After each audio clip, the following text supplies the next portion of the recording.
अपनी क्रूरता और बर्बरता के लिए मशहूर अलाउद्दीन खिलजी एक सिरे से सभी युद्ध जीतता जा रहा था।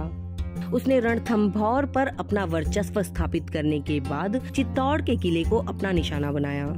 हालांकि उसने यह भी किला अपने अधीन कर लिया, लेकिन इसे जीतने के लिए उसे बहुत ही करारी टक्कर का सामना करना पड़ा था।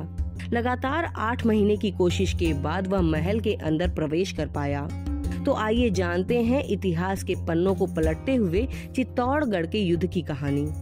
पद्मावत के अनुसार ही एक राघव नाम के व्यक्ति ने अलाउद्दीन खिलजी के पास जाकर रानी पद्मिनी की खूबसूरती का बखान किया, जिसे सुनकर अलाउद्दीन खिलजी ने चित्तौड़गढ़ पर चढ़ाई करने का फैसला कर लिया।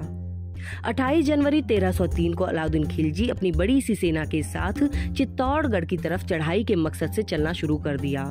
सेना के साथ किले के पास पहुंचने के बाद उसने बेरच और गंभीरी नदी के बीच अपना कैंप लगा लिया।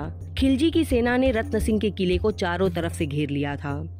अलाउद्दीन खुद चित्तौड़ी पहाड़ी पर कैंप लगाकर जम गया। उसने यह घेराव लगातार 8 महीने तक किए रखा, जिससे यह साबित होता है कि बचाव करने वाले यानी राजा रत्न सिंह ने उसे कड़ी टक्कर दी थी।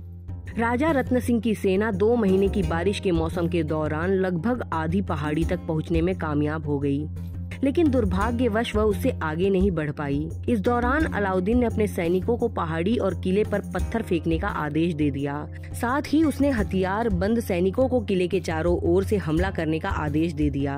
माना जाता है कि इस दौरान किले की रखवाली करने वाली सेना भूख, अकाल और महामारी से जूझ रही थी।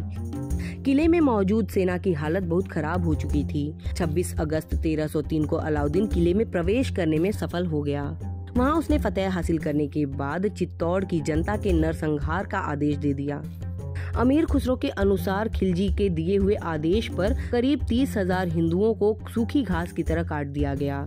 राजा रत्न सिंह आखिरी समय तक लड़ते हुए युद्ध भूमि में शहीद हो गए, जबकि एक मत ये भी है कि राजा रत्न सिंह ने खिलजी के सामने खुद को सरेंडर कर दिया था।